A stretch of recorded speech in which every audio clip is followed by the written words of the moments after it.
Friends, वेदना stories में आपका स्वागत है। मेरी आज की कहानी है समझौता। शादी के बाद सुरुचि ससुराल पहुंची।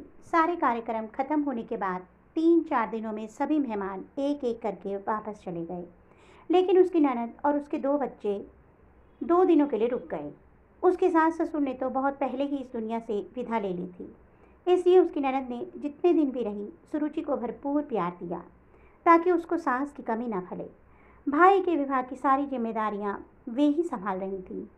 सुरुचि ने उनके सामने ही घर के कामों को सुचारू रूप से संभालना शुरू कर दिया था। उसने अपने स्वभाव से उनका दिल जीत लिया था। ननद इस बात से संतुष्ट थी कि उनके भाई को बहुत अच्छी जीवन संगनी मिली है। अब उन्हें भाई की चिंता करने की जरूरत नहीं है। विदा लेते समय ननद ने सुरुचि को गले लगाते हुए कहा, मेरा भाई दिल का बहुत अच्छा है, तुझे कभी कोई तकलीफ नहीं देगा। तू उसका ध्यान रखना और कभी भी मुझसे कोई सलाह लेनी हो तो संकोच नहीं करना। मैं आती रहूँगी। दिल्ली से सहारनपुर दूर ही कितना है। दीदी, आप परेशान मत होइए, मैं इनका ध्यान रखूँगी। सुरुचि ने झुककर उनके पैर छुए। उसकी ननद तो ऑटो में बैठ गई, लेकिन बच्चे खड़े ही रह गए। सुरुचि ने उनसे कहा, जाओ मम्मा के साथ बैठो। नहीं, अब तो तुम आ गई हो, इसलिए ये यहीं रहेंगे। ननद आगे कुछ और कहते कहते जैसे रुक सी गई। सुरुचि यह सुनकर अवाक रह गई। अभी विवाह को दिन ही कितने हुए हैं, इसलिए कोई भी सवाल करना उसे ठीक नहीं लगा। उनके जाने के बाद उसके दिमाग में सवालों ने उमड़ना शुरू कर दिया था। कहीं दीदी इसलिए तो मुझ पर इतना स्नेह नहीं उमड़ रही थी कि अपने बच्चों की जिम्मेदारी मुझ पर डालकर आज़ाद होना चाह रही थी। उनके छोटे से शहर में अच्छी पढ़ाई होती नहीं है, लेकिन एक बार मुझसे अपनी योजना के बारे में बताकर मेरी भी तो मर्जी जाननी चाहिए थी।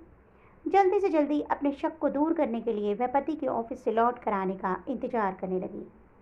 सुंदर के आते ही उसने उसे चाय दी। उसके थोड़े रिलैक्स होते ही यह सोचकर कि उसे यह न लगे कि उसकी बहन के बच्चे रखने में उसे आपत्ति है, उसने धीरे से पूछा, दीदी के बच्चे यहीं रहेंगे क्या? दीदी के नहीं, वे मेरे ही बच्चे हैं।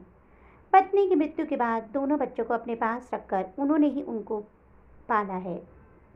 तुम्हें क्या तुम शादीशुदा हो? तुमने हमें पहले क्यों नहीं बताया? हमें धोखा दिया। अपने पति की बात सुन पूरी होने से पहले ही वह लगभग चीखती हुई बोली। उसे लगा जैसे वे किसी साजिश की शिकार हुई है। इस स्थिति के लिए वह बिल्कुल तैयार नहीं थी। सुंदर भौचक सा थोड़ी देर तक उसकी तरफ देखता रहा, फिर धीरे से बोला, मैंने तुम्हारे भाई से सब कुछ बता दिया था, उन्होंने तुम्हें नहीं बताया। मैंने तुम्हें धोखा नहीं दिया, फिर भी तुम मेरी ओर से आजाद हो, कभी भी वापस जा सकती हो। अब चौंकने की बारी उसकी थी। तो क्या मेरे अपने भाई ने ही मुझे छला है? उसको लगा उसके माथे की नसें फट जाएंगी। उसने दोनों हाथों से जोर से सिर पकड़ लिया और रोते रोते धम से जमीन पर बैठ गई। कहने सुनने को अब बचा ही क्या था। उसके सारे सपने जैसे टूट कर बिखर गए थे। शरीर से जैसे किसी ने सारी शक्ति निचोड़ ली हो। वह किसी तरह वहां से उठकर सोफे पर निढाल होकर लेट गई। सुरुचि के दिमाग में विचारों ने तांडव करना शुरू कर दिया था। अतीत की यादों की बदली घुमड़ घुमड़ कर बरसने लगी। उसके पिता तो बहुत पहले ही चले गए थे। उसकी माँ ने ही उसे और उसके भाई को नौकरी कर पढ़ाया लिखाया। जब वह कॉलेज में पढ़ती थी, उसके भविष्य के सपने बुनने के दिन थे। तभी अचानक हार्ट अटैक से माँ की मृत्यु हो गई। भाई उससे 5 साल बड़ा था, इसलिए उसका विवाह माँ के सामने ही हो गया था। माँ के जाने के बाद भाई भाभी का उसके प्रति व्यवहार बिल्कुल बदल गया।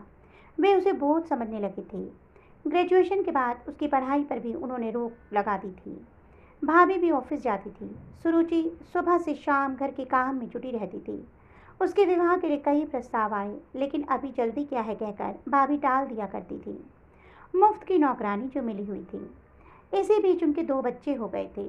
जब पानी सिर से गुजरने लगा और रिश्तेदारों ने उन्हें टोकना शुरू कर दिया, तो उन्होंने उसकी शादी के बारे में सोचना शुरू किया, जिसकी परिणति इस रिश्ते से हुई।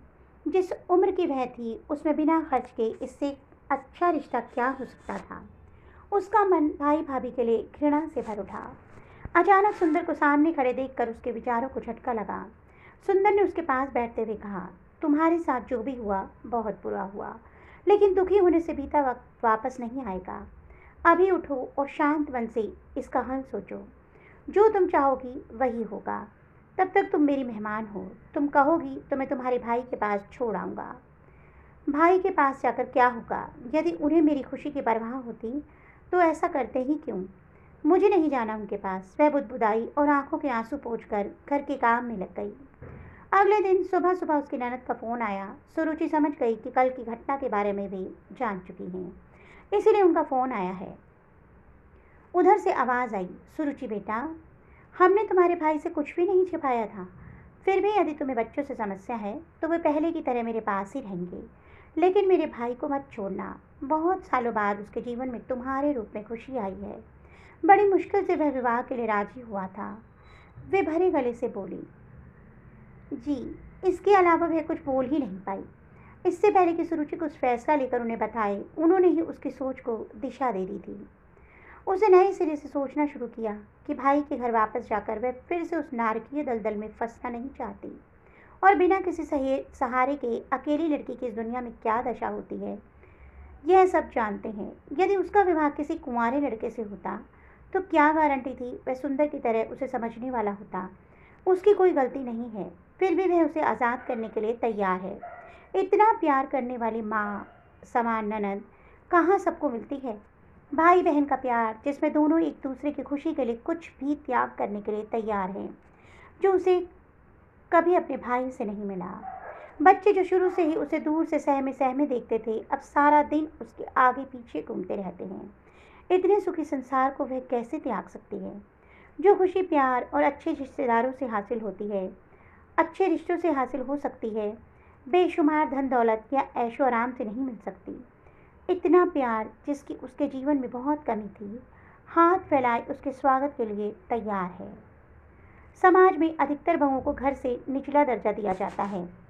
वहाँ एक लड़की को विवाह के बाद इतना प्यार और मान सम्मान मिल जाए तो उसे और क्या चाहिए? उसे अपने समय से समझौता कर लेने में ही भलाई लगी। शक व चिंता की स्थिति से वह उभर चुकी थी। आत्मसंतुष्टि के लिए उसने दोनों बच्चों को अपने पास बुलाया और पूछा, बेटा, मैं जा रही हूँ, तुम दोनों पहले की तरह अपनी बुआ के साथ रहोगे ना? नहीं नहीं, वहाँ पापा नहीं रह सकते, हमें आप दोनों के साथ रहना है। आप हमें छोड़कर मत जाइए प्लीज़, आप हमें बहुत अच्छी लगती हैं। इतना कहकर दोनों सुबकने लगे। सुरुचि ने दोनों को गले से लगा लिया। उसका भी दिल भर आया। इतना तो उसे कभी उसके भतीजों ने महत्व नहीं दिया था, जिनको उसने वर्षों तक प्यार दुलार दिया था। सुरुचि ने अपनी ननद को अपने फैसले से अवगत कराने के लिए फ़ोन मिलाया और बोली, दीदी, मैं यहीं रहूँगी, कहीं नहीं जाऊँगी। दोनों बच्चे भी मेरे साथ रहेंगे। अभी उसकी बात पूरी भी नहीं हुई थी कि उसकी नज़र पीछे खड़े सुंदर पर पड़ी, जो उसकी बात सुनकर मुस्कुरा रहा था। आंखें चार होने पर वह नवयौवना सी शर्मा गई, भूल गई कि वह अपनी ननद से बात कर रही थी। तो दोस्तों, आपको मेरी ये कहानी कैसी लगी? कमेंट बॉक्स में अपनी प्रतिक्रिया अवश्य दीजिएगा। अगर कहानी अच्छी लगी हो तो कहानी को लाइक करना मत भूलिएगा। जल्दी ही ऐसी अन्य रोचक कथाओं के साथ आपको मिलती रहूँगी। तब तक के लिए बाय बाय।